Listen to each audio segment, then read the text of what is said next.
All right, so here's a full breakdown on istikhara specifically for marriage because I feel like a lot of people don't fully understand not just how to do it or when to do it, but also how to see the signs, as they say, or what you should do after you make istikhara. And something for me personally, istikhara was a huge part of my journey because anytime I'd meet someone, especially when I was getting serious and serious about it, I would make istikhara. And to this day, istikhara is a huge part for me because any decision you make, it's best to consult with Allah first, right? Always consult with Allah first. Before you do anything, you should always consult with Allah first. Yes, there are certain decisions that we can make here and there, but especially if you're confused, if you're lost, make istikhara. Okay, so I'm gonna break this down and I'm gonna really just talk about what istikhara really is and how to navigate through it. So, one of the biggest misconceptions, and this is something that when I was younger, this people used to say this with istikhara. Oh, when you make istikhara, you go straight to sleep, and then you're gonna see a dream, and then that dream is going to tell you if it's yes or no, and you're gonna wake up. Oh, clarity, boom, awesome. I don't know where this came from, but that's not what it is. Okay. And then there's other people who don't pray at Istikhara. Like the amount of brothers, like, because of course I talk to brothers, my friends, right? The amount of brothers I talk to, they'll be talking to someone for months, maybe even years, and they don't make Istikhara, or they don't make Istikhara multiple times. They just do a couple times. Like, a lot of people don't do Istikhara, and they'll tell me no. I'm like, what are you waiting for, man? Like, you guys are acting like couples already. And a lot of times it's like because they don't want the reality to show, right? Because istikhara is not, and I said, well, I'll keep going. Let me break this down, okay? So, how to use istikhara to choose a spouse the right way, okay? So, what istikhara is? Istikhara is seeking goodness and guidance from Allah, okay? It's a sunnah taught by Prophet Alhamdulillah, sallallahu alaihi wasallam, for any major decision, for any decision really, right? Right? Like the Sahaba, like that was something like the Salaf that was very, very prominent. Okay. Now, istikhara is not a fortune telling. It's not for a dream. It's not this thing where it's like it's like when people say like, oh, like pray tahajjud, right? It's not like you pray tahajjud one day you're gonna get whatever it is you want to get. You have to consistently do it. If you go work out at the gym, you're not gonna get results in one day.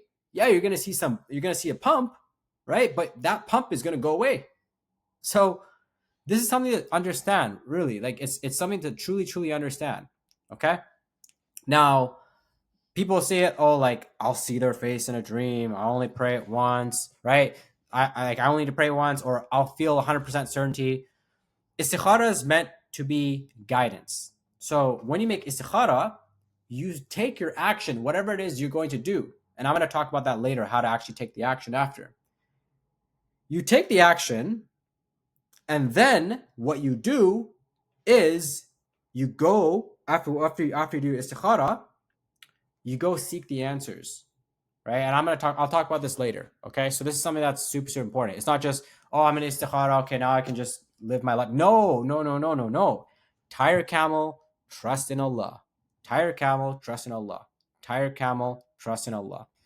So, how to actually apply it when it comes to searching for a spouse? Okay, so do your, like, this is after you do istikhara.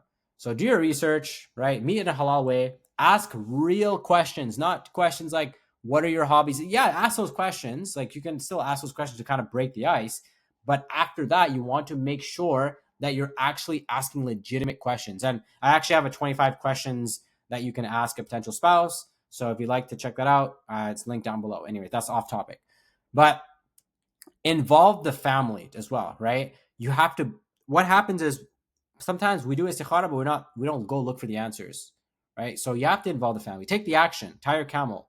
Maybe go to your local imam. Find someone who's a trusted person that you know understands this, and you go consult with them. Consult with the right people. Don't just consult with your friends, because especially your non-married friends.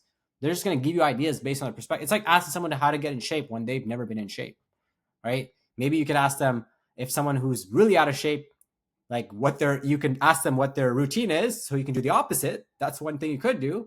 But what I mean by that is make sure that you're asking the right people, and you make sure this is something that a lot of people actually don't do. They don't consult with the right. Like I had a call with a friend the other day, and he was talking about, yeah, I made. I was like, did you make istikhara? He's like, yeah.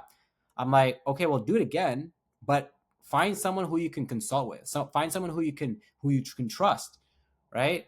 And everybody's different. You have to find someone who you respect and someone who you would actually listen, like actually take like their perspective. Sometimes there's people that will talk to you, but they won't. You might not either respect them, or there may not. I don't say not respect, but you know what I mean. Like maybe you see them as like your peers, right? It's different than when you see someone who you respect, and usually that's an imam or someone that's a little bit on a higher authority. Okay, pray istikhara early. Don't wait weeks or months. Just pray as soon as you're considering someone. Pray istikhara before you start becoming emotionally attached. Because what happens is a lot of people will justify using istikhara when they're already emotionally attached. Why? Because they feel like, oh, let me do istikhara. I like this person. Let me do istikhara, and then they already had in the back of their head that they want to be with this person. They already know. They deep down they know that they want to be with this person, but they're just using istikhara to justify it. So make sure you understand this. Don't just wait weeks or months. For me, I used to do istikhara instantly, right away, right away, right away, right away, right away. I'd make istikhara right away. That's literally what I would do. So make sure as soon as you're ready, pray like as soon as you're considering some, okay? And then now it's time to look for the signs of ease or blockages, right? Is it a smooth opening or is it always obstacles? Now, there was one person, I'm going to share this personally, who I wanted to get married to, right? This was before the heartbreak that I talked about in the past, right? And I did istikhara like multiple times, and it was so hard to get married with this person. Not because of the us something we really wanted to get married, but it didn't happen because there was just so much blockages. Like every time there's so much blockages, so much blockages, so much blockages. And at that time I didn't understand, but I was trying to push it, I was trying to force it, right? And it's one of those things where it's like sometimes that's what it is. If it's constant obstacles, sometimes it's just better to let go. It's gonna hurt. You're gonna feel hurt in the moment, but Allah's protecting you for a reason, right? If it feels smoother, and this is not just for marriage, this is for anything, right? If it feels smooth, if you feel like, oh, I'm going through the process, pretty straightforward, then perfect, right? So that's a huge one too. And then pay attention to your heart after dua, right? After dua. Is there calmness or constant ease? Now I had this experience too when I was talking to someone. Every time it felt so stressful talking to this person. It just felt constant stress, like trying to communicate with this person, right? And that's when I realized, okay, well, it's not it. And the person even messaged me one day. It's like, yeah, I don't think this is meant to be. She's like, yeah, she made istikhara herself, and it doesn't feel like there's an alignment there, right? So that's a huge part too. So understand, is there like, how are you feeling about it? Are you feeling at ease? There's two things. There's a difference between feeling fear, because if you're feeling fear and you're like, oh, that's a different story. That's something you have to analyze within yourself. But if you feel like this constant uneasiness where it's like, this just something just feels wrong with this person, then that could be a sign as well. So, and also accept, this is the number one thing, accept Allah's decree. If you're feeling like it's super hard, you're not able to get things going, and the signs you'll notice is if it's tough but you're seeing like some doors opening, then maybe it's an opportunity. But if you're just seeing it stuck and there's no way out of it, like there's one brother I was talking to on the DMs, and he was talking about how he's like, oh, I'm making dua that I can be with this person. I was like, no, that's not how you want to approach it, because now you're asking Allah for this person, right? Ask Allah to, if it's good for you, to give you this. Then you can say if it's the right, if this is the right person for you, to grant it to, if it's right for you, right? Because sometimes we make dua, we know what we want. We're like, I want this, and we ask Allah.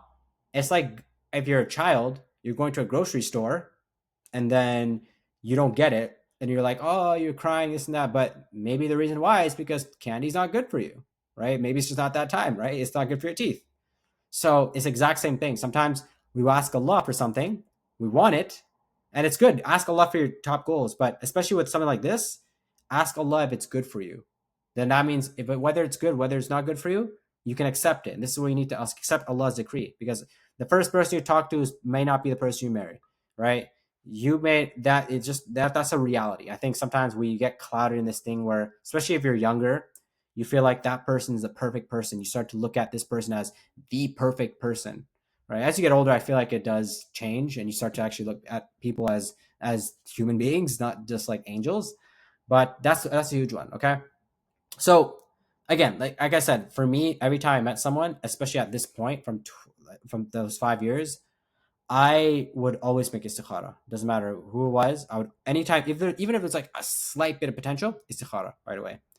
And if it wasn't for me, something would happen and it would end quickly. So, and if she was good for me, things stayed open, clear, and that gave me peace, as we're talking about right now. So remember, istikhara is about chasing dreams. It's about handing your decision to Allah and trusting His outcome. Do your part, health, healing, family involvement, and then tie your camel, and then make the dua, put your trust in Allah. Okay. So if you would like a full step-by-step guide to preparing for marriage as a Muslim, not just a Muslim man, actually, just for Muslim in general, check the link in the description below. For I have okay, so I have a free marriage guide. I also do have a paid marriage guide. So you're welcome to go with whichever one. I also have some other options if you'd like to check it out down below. For me, the way I do it is I have it's a little section where you can choose whatever works best for you. I personally, like I've been trying to say, is that I believe in ethical selling. So if I'm selling something to someone, I want to sell something to someone that they actually want. I don't just want to sell people things that they don't need, or that they don't want, or they can't afford. Because I understand, right? So check our link down below. It's gonna obviously change as time goes on.